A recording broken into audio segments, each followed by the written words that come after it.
Peace, family. Thank you for stopping by again to listen to another Drapetomaniac podcast.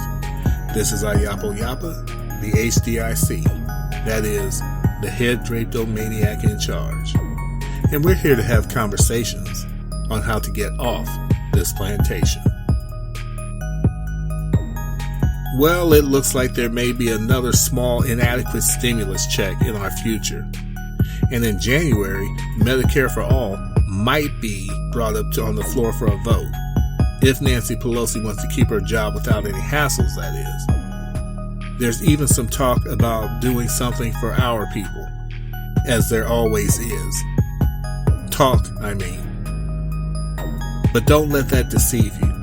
Don't let that give you even the faintest glimmer of hope that this system can somehow work for our people. Excuse me, even remotely. I'm sorry to interrupt. I just wanted to make sure that you listeners are listening to the Drapetomaniac podcast on doayamedia.com. You are, right? Just keep in mind that seeking to force someone to do something that they absolutely don't want to do come with difficulties of their own. Here's my analogy. Captain America the Winter Soldier is considered one of the best of the MCU, Marvel Cinematic Universe, movies that there was. And purely from the standpoint of a movie, I totally agree. It is one of their best. But there is one problematic thing about the character of the Winter Soldier himself. For those of you who don't know, in a nutshell, Bucky Barnes, the best friend of Steve Rogers, who was Captain America during World War II, was on a mission and Barnes fell to his death, or so everyone thought. Decades later, it turned out that Barnes had been captured by the organization called Hydra and experimented on, and was turned into a character they called the Winter Soldier. He was brainwashed and his duties were to carry out the will of Hydra, so they kept him brainwashed and only set him loose when he was programmed to fulfill a certain mission, like killing Tony Stark's, Iron Man's, parents, which he did. Supposedly, he was one of the top agents for Hydra. Fine. No, not fine. Eventually, Captain America and the Avengers were able to break through to Barnes, and he ultimately changed his allegiance back. How can all of that have been avoided?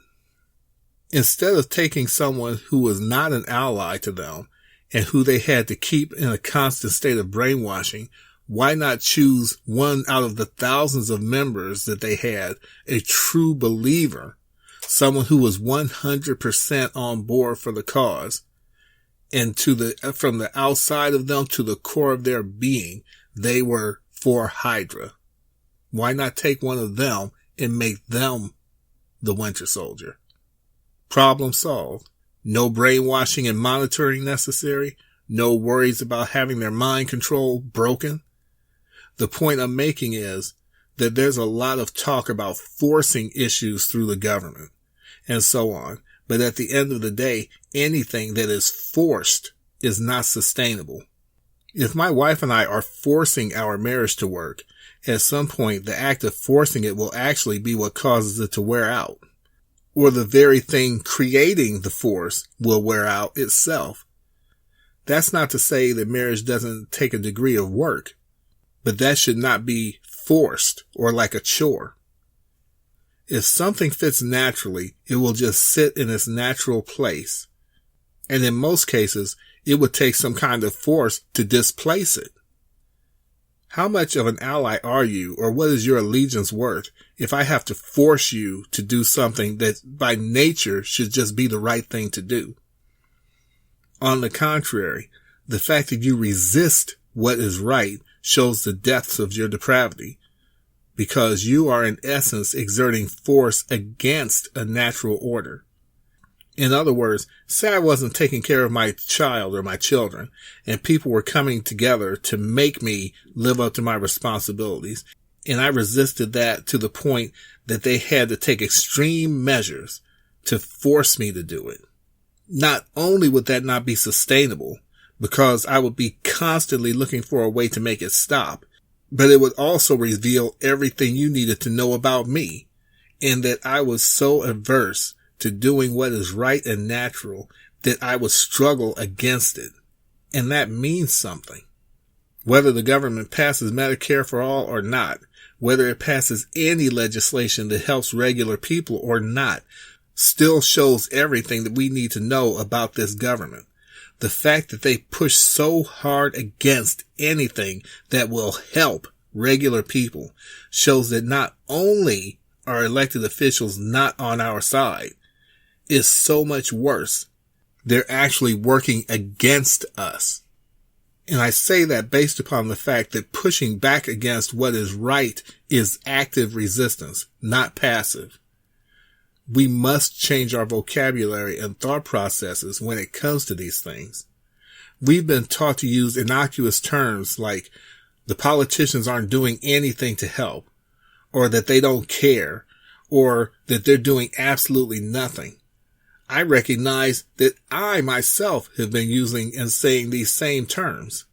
But as we examine it more deeply, it is so much worse and so dangerous what they're doing. It is one thing for people to see your car stuck in the mud or the snow and see you fighting to get it out, but just passing by and doing absolutely nothing to assist you while you're left there to struggle alone, where you may or may not get the car out of that predicament. It's a whole other thing for people to see your car stuck in the mud or snow and to get out of their cars, come to your car and push against your car so that it goes deeper into the mud or the snow, and then slit your tires. And then everything you do to try to get your car out of that situation, they actively do something to counteract your efforts and make the situation worse.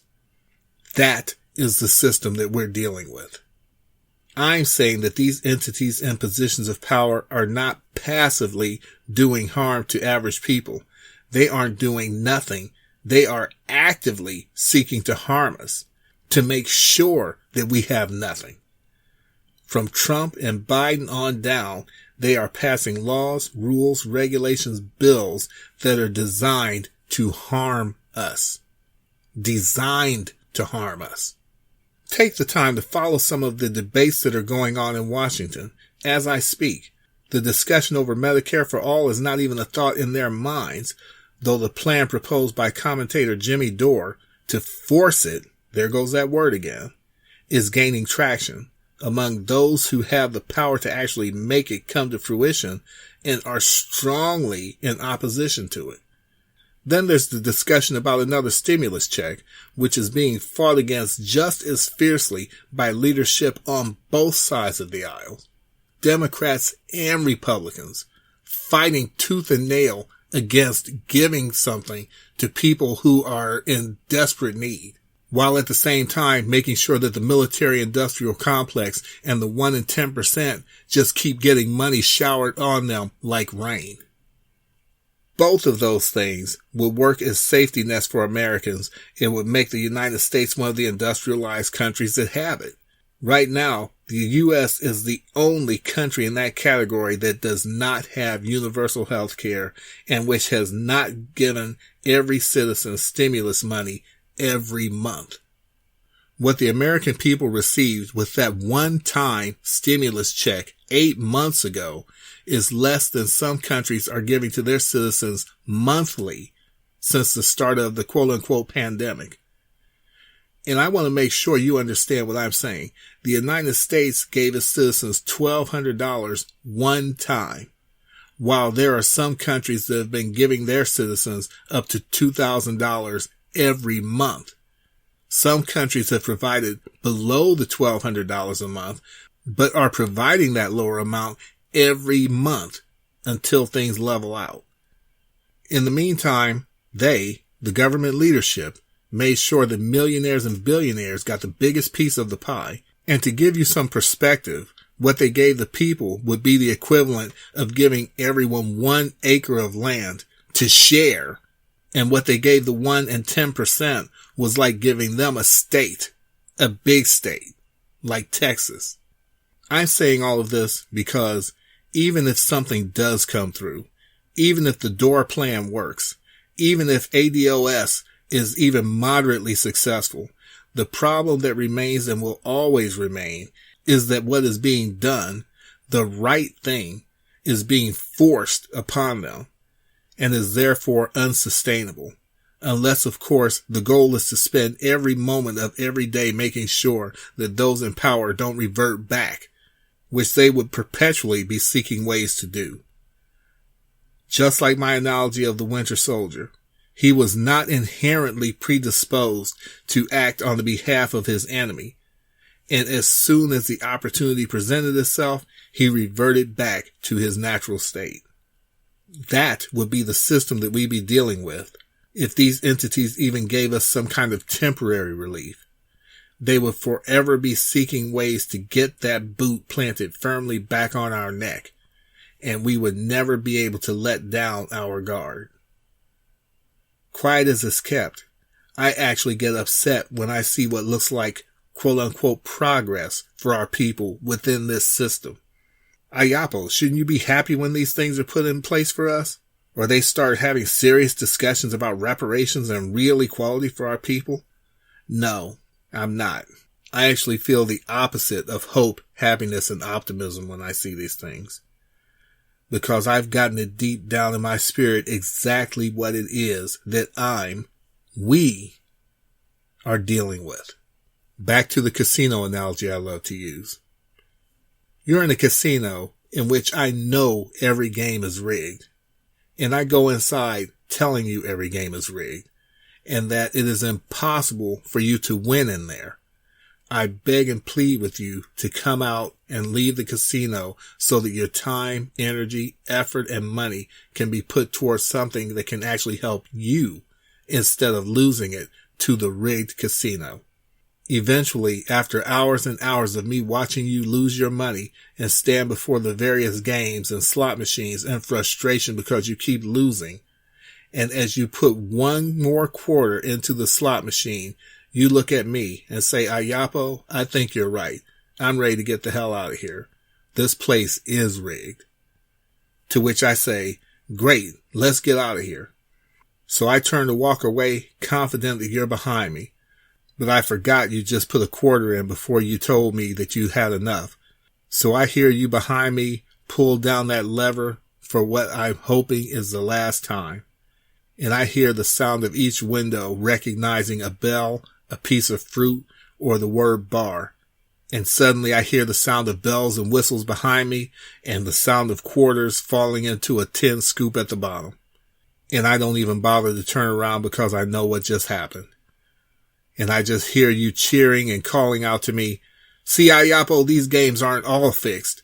See, I just won. Without taking into consideration, as you start feeding the machine again, that what you received was only 3 or 4% of what you've already put into the machines and the other games. So I continue to walk as I listen to you once again start feeding the machine that's not only going to take back the little bit that it allowed you to get, but will eventually gobble up the rest of what you have until you have nothing left. And as I leave, shaking my head as the sound of you putting your money and energy into that slot, I am acutely aware of the fact that those who own and run the casino know the one thing that far too many of our people don't know, and that is, though they may allow you to win a little bit here and there, just enough to keep you from leaving, you are never going to hit the jackpot. Thank you for listening to this edition of the Drapetomaniac Podcast. This is Ayapo Yapa, the HDIC, that is, the head Drapetomaniac in charge. And as always, wishing you peace and blessings, safety, security, and sanity through separation. And until next week at this same time, I'll see you on the run. And thank you again for listening to the Drapetomaniac Podcast. Tune in next week at doiamedia.com. DOIAMEDIA.com. And again, we'll catch you on the run. Peace.